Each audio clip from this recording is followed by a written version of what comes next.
Hello and welcome. My name is Carrie Go, and I have a very special guest on the show today. He is a psychic, a medium, and a healer who has been helping people feel better for, how long has it been now? Many lifetimes. Very long time, Carrie. But to me, he is so much more than that. He is someone I'm honored and thankful to call my cheerleader, my counselor, a teacher, and a true friend. Welcome, Mr. Owen Williams from London, England. Thank you very much, Carrie. I think I'll have to make the door a little bit bigger so I'll be able to get through it after that lovely introduction. Good afternoon. Well, it is here, and I would like to just say something with the help of my own people who work with me from the world of spirit. They couldn't wait to just dive in before I can even say anything. And it's really to welcome you and say that wherever you are and whenever you may watch this, you can always be assured that the result is that however you're feeling, you will be receiving healing. And if you want to know how that is possible, then follow me as I speak my own words now. And my guides are just going to bow out and they will come in as and when. Now, what is it that draws me constantly to work on people who need help? That's probably the big question. Well, it's a bit ironic, really, because I'm speaking to you now from my healing sanctuary, which is based in Sunbury-on-Thames, which is not very far from the famous building Hampton Court. When I first thought about anything to do with spirit, it goes back so far that I think I can leave the old history and come to a point where really I have to say it was my wife that got me into this, but she didn't realize what she was doing at the time. At the time, she was attending a spiritualist church at a place called Stanwell, which is very close to Heathrow. In fact, every service was interrupted every 2 or 3 minutes by the noise of the aircraft. But what this is about is she came home one day and said, it's a shame, there's an organ sitting there. I mean, this is only in a village hall, but there's an organ sitting there, nobody to play it. So I said, well, I probably could manage a few chords. I'll come down and have a practice. And one thing led to another for me to be now playing that organ rather badly, but very loudly, so that everybody sang nice and loud and everything worked exactly the way we want it to do. Because in fact, following working there, when that church closed, which I hasten to add was nothing to do with me and my playing, I then was asked if I would play at a church in Ashford, Middlesex, which is also very close and is almost linked to Stanwell. Now there I played the organ for years and years and years. And during that time, there were all sorts of things going on, healing, mediumship. I attended the services, played loudly and badly. Everybody sang loudly and covered up all my mistakes. And I never wanted to participate in any way. Let's say there was healing, there was mediumship. None of it sort of did I fancy doing. So it was a strange thing that after many years, and I have no idea how many years it was, and having received a lot of little messages in the course of the services, I finally got a message from a guy who was a real individual, shall we say. His name was Peter Temperton. And he said to me, Owen, you are going to meet someone who has a problem with a lump on their chest, and you are going to be able to help them overcome that. And I thought, I laughed. I thought, I'm not interested in doing this. This is not for me. If it had been for me, I would have got involved before. So anyway, time passed, a few weeks, and I was in my office one day, which was quite a rare thing because I traveled a lot. And I had a meeting with my marketing manager, and frankly, too many people kept interrupting. So we went up to the Great British Tradition, the pub, for lunch, and then we were able to talk about the business side of things. And it was in the course of this conversation that she told me that, now I should have prefaced this by saying she was pregnant with her first child. And I asked her how things were going. She said, well, okay, really. But she said, the problem I've got is a lump on my breast. Now, how many people would offer that up to somebody in business? So I thought, oh, I didn't know what to say. I had not a clue. So I left it there. And I remembered what I'd been told. So then a couple of days later, I spoke to her and I told her what I'd been told, gave her that information, and then I asked her, well, I'll do what I can. I didn't even know what I could do, but I obviously sent the thought out. So it was about, excuse me, about a month later when I got to talk to her again. And I said, how's the problem? She said, it isn't a problem anymore. The lump had gone completely. So I said to her, well, what did the doctors say? How did they react? And she said, well, they just said it's one of those things. Well, this was not one of those things, and I knew that. So I began to tell people, without mentioning any names, quite what it was that I had achieved or done, however you want to put it. And it wasn't long before people asked me, well, do you think you could try and do something for me? Or I know I have a friend, I know someone who could do with some help. So I said, yeah, all right. And then as I started to come, I had to get myself a notebook and start writing the names.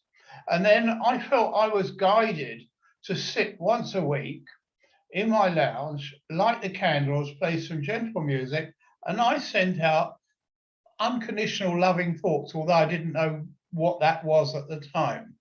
So that was really how we kicked into healing. And that side grew and grew. And so after the success that we had then, I found myself out of work. I was, shall I say, dumped out of work at the age of 59. And by that time, I was already doing quite a bit of work, distant healing. And I decided then to get involved with hands-on healing. As I felt the draw, the results had been so good. So I got underway. And I want to just tell you of one other thing that came about. In the course of my sitting in the church, waiting in between the hymns to play, there was a very good medium on one night. I won't mention her name, but after the service, she said to me, you know, we were talking and I was saying what I was doing. And she said, well, I've got a problem hearing. I can only hear in one ear. And it's blocked up. Nobody can do anything about it. So I didn't say anything to her. I put her on my healing book. So every week I was firing away, loving healing to her. And I never saw her again, but I did ring her after a few months. And I said, I just wanted to check. I've been asking for healing for you so frequently. This is absent healing or distant healing, whatever you like to call it. And this is all about this word that I'll probably repeat in the course of the afternoon, and that is intention. Oh, yes. I was asking the guides, please make it the intention to clear that ear. So anyway, after some months, I rang her up and reminded her of our meeting. And I said, how is the ear? And she said, oh my goodness. She said, I was driving along one day and all of a sudden, my ear exploded and all sorts of stuff started gushing out of my ear. And by the end of that, I could hear. Wow, magic. Well, can I or spirit claim that as a result? Well, why not? Nobody else could. Sorry to interrupt, Owen, but at the time, were you aware of the presence of spirit guides helping you, or did you think it was? I don't think I was, because that all developed over a number of years. So it was really one of those things where I believed and I trusted. I didn't need to trust, I just believed. So that was how things went on from there. That's an example. Now, what happened after that, if I get the sequencing of this right, because so much did happen, and I decided I would train as a healer properly. And I did a 2-year course at Ashford Church and got my certificates and so on. So I felt more qualified. I was then invited, I was certainly invited to do healing in other places. So from doing it at Ashford, I was then invited to do it in a spiritualist church at Slough and a healing centre in Dedworth, just near Windsor. So these were key places for me because they brought me out of my shell into the public, and I met so many lovely people. Now, before I go any further with this, I have something from a newspaper that I'd like to refer to now. And this was very significant in my development. Hold it up. Now, Healing hands. sorry, The pain. right. Now, What's the date on the cutout? Yeah, I'm going to read this because this is important. Now, here is a case of me being a healer, working in Ashford Church. There were several of us, and this lady came to me. And I'm going to read this quickly. That says, when surgeons had to break Nikki Hayes's neck and implant bone from her pelvis to heal her back problems, it was her last hope of a pain-free life. So when the rebuilt spine collapsed, she was resigned to a life of agonizing pain. But 6 months ago, a meeting with a spiritual healer changed all that, and now Nikki is back at work and pain-free. Amazing story started 5 years ago, which would be 1997, when Nikki, a graphic designer, started suffering from repetitive strain injury. Doctors operated on her spine, but the operation failed because she went back to work too early.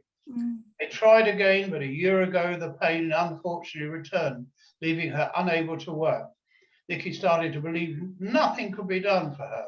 And the best you could hope for was pain relief sessions at a South London hospital. However, this article says this 6 months ago, her sister-in-law told Nikki about a healing centre in Ashford. Tracy found out that it would be able to, she could go to the church, and she, as she says, she dragged me along. I'm an agnostic and I'm not really a believer in spiritual healing, so I thought it was all poppycock. Went to the Candlelit Healing Centre, which treats patients from all over Surrey, and was greeted by a little old lady and a man who told her to sit down on a chair. She said, one of them went behind, put their hands on my shoulder, and the other put their hands on my knees. I felt this burning and tingling feeling, and as they were talking to me, there was a sense of energy, and I felt a lot better. And I went home, and within 3 days, I was out of pain altogether. That was 6 months ago, and I've not had any pain since. Now, that goes on and on. Now, I've probably gone a little bit out of sequence because I just had a feeling when I was there doing the healing that something amazing was going to happen. And I can't tell you what it was, how I felt, but it was great. So that's where we are as far as working in Ashford Church, because I value that greatly for the training. Strangely enough, I didn't get much training, I just got the experience. But that was good enough to get the certificate that I needed to work in different places.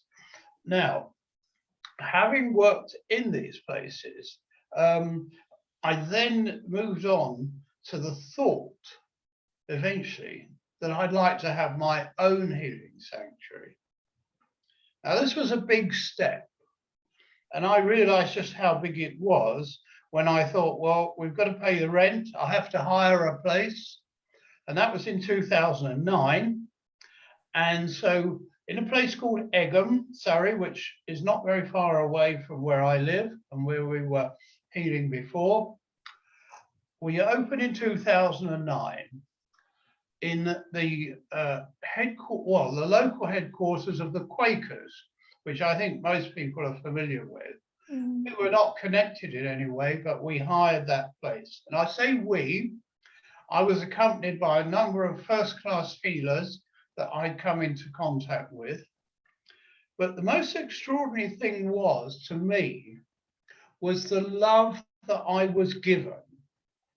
Because while I was working at Dedworth, the centre near Windsor, a lady was having some healing from me, and I told her that we were planning to open the sanctuary. And what happened? She offered to do all the stationery, the cards, the leaflets for us, design it and print it. 2 days later, when I was doing duty at Samaritans, where I worked for 9 years, I was working alongside a girl, and we were talking again about this, and she said, oh, would you like me to design a website for you? You know, all this love gushing in, and I knew, therefore, this was the right thing to do. So that was it, 2009, and we got underway at the Quakers. So having got all the basic stuff out of the way and getting established, and we started to make enough money to buy more chairs and music system and things just to brighten it up. What was extraordinary about this, if I go right back in time, my wife used to heal in the same place many, many years before that. And she invited me to come down there one night. Now, I have to say that my wife's been in spirit now for 9 years, and it was long, long years before then. So I went down with her, and I was very taken with the place. However, and I did come to work there for a while, but eventually the people who were running it had to give it up. And the new people, shall we say, weren't quite up to it. And the result was that eventually it dwindled it down to virtually nothing. So we left. And I think, in a way, I thought, why not reopen in the same place? So that's exactly what we did. And I think we did a pretty good job of it, judging by the number of people who came through the door. But like everything, you reach a point where you think, I think we've done enough. We're not getting as many people. The rent is going up, and healing is so important that I was open to any other experience that might happen. So after 10 years, which brings us up to about 3 years ago, we decided to close. And I still have a certain number of people come to my home from there and from other areas to give them healing too. Now, the other thing is, and here I go back in time, because I value highly distant healing, absent healing, the evidence I've already given you, and I want you to believe it. And I want you to know this, that here I am involved heavily in this work in something that I never planned to do. What happened? Well, I feel that I was open to offers, if you like. And subsequently, I know now it was a calling, but I never realized it because it grew and it grew. So in the course of talking to Pam, said that from almost every summer, the Ashford Church would run a coach trip. Who is Pam, Owen? My wife. Okay. She would go on this coach outing to a place called the Harry Edwards Healing Centre at Burrows-Lee, which is in Shear, not far from Dorking in Surrey. Now, I'd heard about this place, and the more healing I did, I thought, I'd like to go on a visit with her, quite independently, for me anyway, and suss it out. Now, what I didn't realize is what an amazing place. A huge, huge house in 20 acres of land. The Harry Edwards Sanctuary is huge. And it was left by this amazing healer, Harry. You can go online, because I could talk about him for months. But if you go online, Harry Edwards, you're only going to find one Harry Edwards. And you can read about the man who many believe was the greatest healer since Jesus Christ. And if I dare say this, without sounding as though I'm blaspheming, he never charged going mad. And I met the person who was in charge of the healing there, and I volunteered my service. And in the end, I got a call saying, would you like to come? And I worked every Monday for years and years and years there. And we had some lovely results, both hands-on, and also we have a very powerful worldwide healing service called the 1 minute, 10 minute, 1 minute at 10 o'clock every morning. We used to have what we call a healing minute. Are they still doing the same thing? I believe so. You can find it all online, but it's amazing because they have a camera in the sanctuary there, and you can join that minute worldwide. Wherever you are, you can join it. Now, my experience there was mainly working in pairs. We tended to more work in pairs because there was no shortage of volunteers. And I feel that I'd like to just tell you one part of this before I go back to something else. But I just want to read something again. Now, this is an article from the Healer magazine, which comes out from the sanctuary, and this was in August 2011. And this was, if we can see that. Yeah. Okay. Patricia Mackel. Right. Now, I only met her once, and I'm just going to quote from this long article a little bit.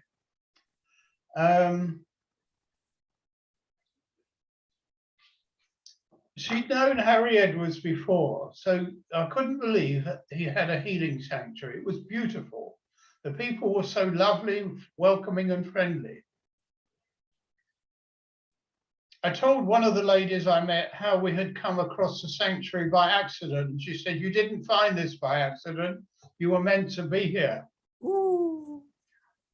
On the right, let me make sure I don't bore you with this, but wait a minute. Right, so she made an appointment to come for healing. She said, I made my appointment with, and I came for my appointment with my walking sticks as I couldn't walk without them. And real serious knee problems. The session was amazing. The two healers, Owen and Susan, were lovely and kind. Relaxing music was played in the background, and I was told to take some deep breaths. I became very relaxed and visualized myself in a nice place. As the healing session went on, I could feel intense heat, especially on my knee, and I could see the color purple. In fact, I thought they turned on a purple light. When the healing was finished, I was slowly talked back out of my relaxation. I sat up, tested my knee. There was no pain. I asked the healers why they turned on the mauve light, and they informed me that no light had been turned on, but that purple was considered a strong healing color. I stood up and my knee did not hurt. I didn't need my stick. I walked up and down in the grounds and around without it. It was absolutely amazing. Oh. Now, that's an example, not just of the energy that we were channeling, but it's the nascent, it's actual real healing that exists there. The energy is superb, and I encourage anybody to go there because it was a joy. It was a joy for me.